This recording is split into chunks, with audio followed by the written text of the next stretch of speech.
Puppetswar has released a new wargame. Will this be the next big thing? Let's find out.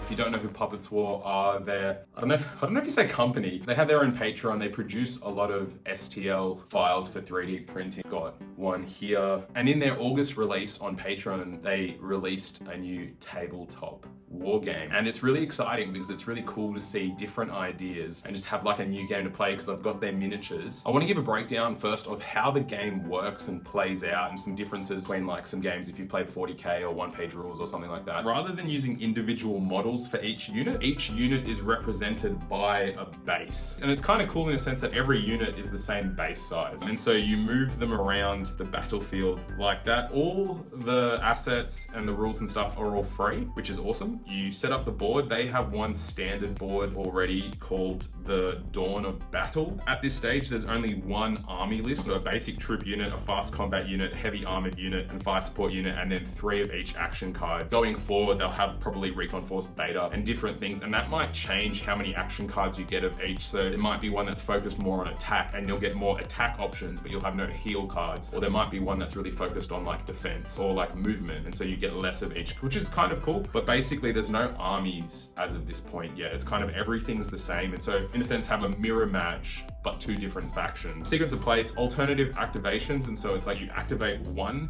unit and then your opponent activates one unit and you kind of alternate between that. The unit types, a heavy armored unit, they have 2 characteristics for both their move and attack. And so the left number is the supreme profile. The second number is their regular move. And so each turn when you activate a unit, it can have 2 actions and one of those can be a supreme action. You can attack twice if you want or move twice, but one of those actions can be with that supreme, the bigger number. They've got standard defense value, so what you roll when you're saving defense. In your attack profile, it's got the range profile. So in this one, it's 5 and 3, and they hit on 3s for range, but then it's got a little melee profile, and that tells you what it hits on as well. And for this instance, it's the same 3s, but then there's a special rule, and we'll get into the special rules later on. And so that's kind of how to read the unit cards. The way that they fight is that orientation is actually important, and so the bases that you print out have this line of sight vector, and that shows because flanking is a mechanic in this game. If your target that you're shooting at can't see you, it counts as a flank. And I think the same could be for melee. I need to double check. So orientation and how you leave your models after you move them is important. And then on that base as well, there's a place where you can put a dice in to mark your energy, a place where you can mark your health, and then there's a wound marker. They've kept the range attacks to 18 inches, kind of like there's not all these different weapon profiles. Every gun shoots at 18 inches, but it's played on a 3x3 board, so 3 feet by 3 feet. So every unit all has the same amount of energy and same amount of health points. That could change in the future, but they start off with 6 health. Once they go to 0, they go back to 6 health, but they have a marker that says they're wounded. And that means they can't take supreme actions anymore unless they spend an energy. Special rules, flank. So if you can't see where you're getting attacked from, you have a -1 to your defense profile. For cover, so it's different. It's not like a -1 for them hitting you or a +1 in your save. Cover is when there's a terrain piece in the way, particularly for shooting. When you draw that line vector, you remove 1 successful hit.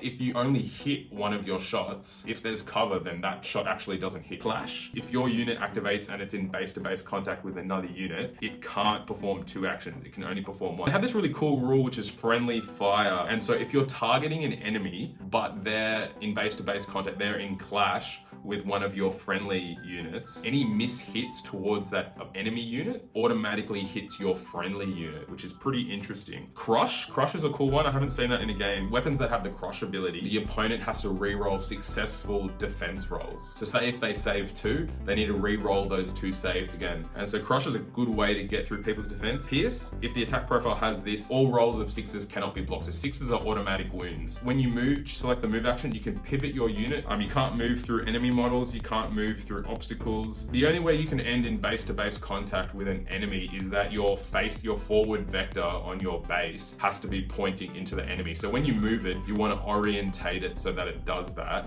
It's interesting though, in the order of moving, you pivot the orientation of your base first and then you move. But I think when people are playing, they're just going to move it and then reorientate it, because it might be too hard to say, I want to face this way because the enemy's here that I'm moving to. Special rules, if you get into base-to-base contact, there's you do 3 automatic hits because of impact, and they have the crush ability, so the defender has to re-roll successful defense rolls. There also is a rest action where you can change your energy dice back to 6. Energy is a useful resource to manage. Energy can let you perform an action card, and we'll talk about action cards later. Perform a supreme action. If you have a wound marker, you can perform a supreme action if you spend 1 energy. Then there's boost move action. At the beginning of your move action, you can roll a d6 and add that result to your range in movement, but that costs 2 energy, so it's quite expensive. That's 1/3 of your maximum energy to do that, but it can get you that extra distance. Sucks if you roll a 1. And then there's the boost attack option, which is after you perform an attack roll, before they roll their defense, you're allowed to re-roll all the missed attack dice, and that costs 2 energy as well, so that's quite expensive. All units start with 6 health and 6 energy. There's no like difference that this unit has 8 health, this unit starts with 12.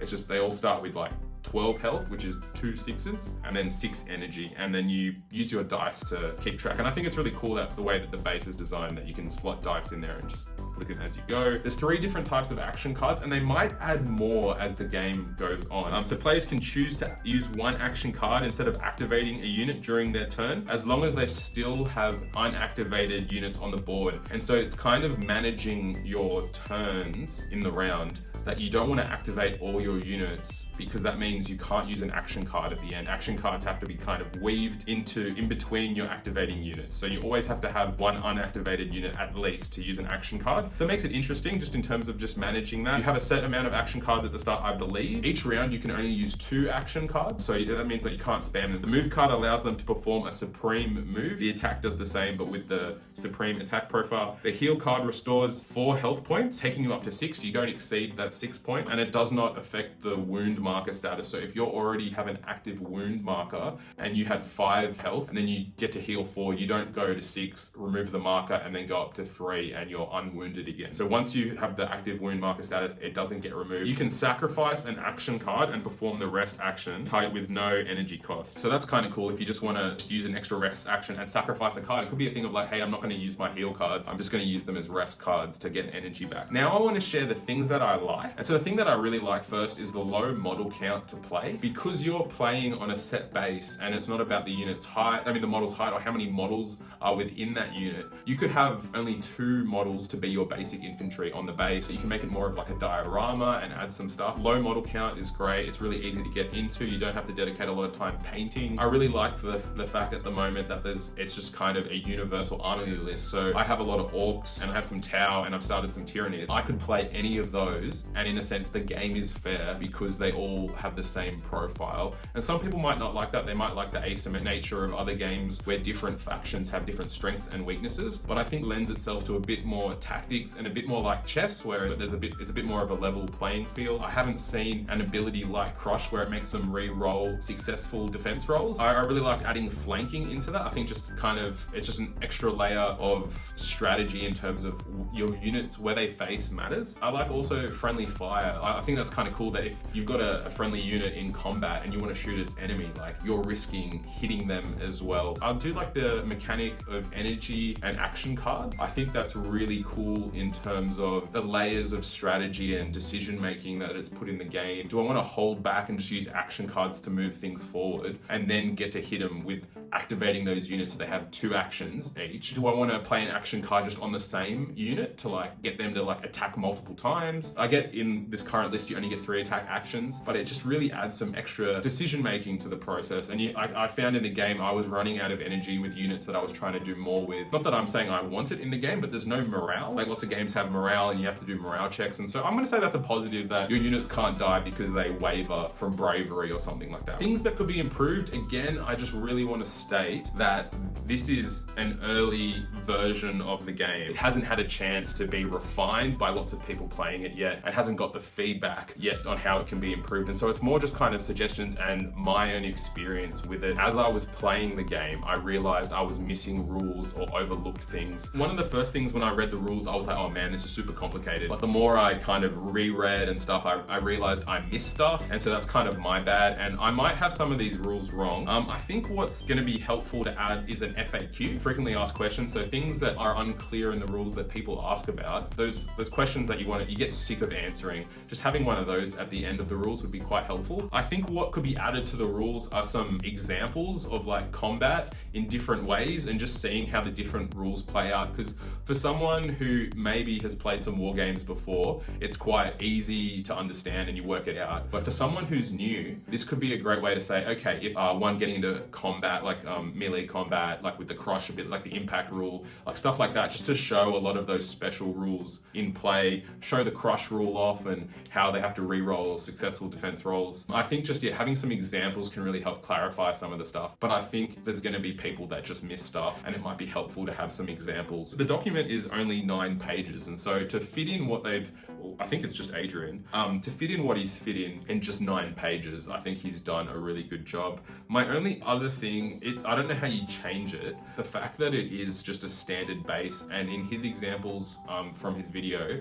the models are glued to that base, which is something that you'd probably want to do so you don't have to keep moving them around and they fit. It just doesn't lend itself to if you want to use those models to play other war games. I don't really have a solution for that. That's just an observation that most war games that I know of use individual models, and so attaching them to a bigger base means that they wouldn't be able to be used for those other war games. It could play into itself, but like I said earlier, you only need a few models. It might be you dedicate 30 models and you've got like 2 armies, and that's all right, and that's just for Exofront. Really impressed with the game, really loved it, looking forward to seeing how it evolves and where it goes from here. Yeah, thanks for watching. If you want to see me paint some of the Puppetswar videos, you can click over at the top here. If you want to see another hobby video, you can click over here.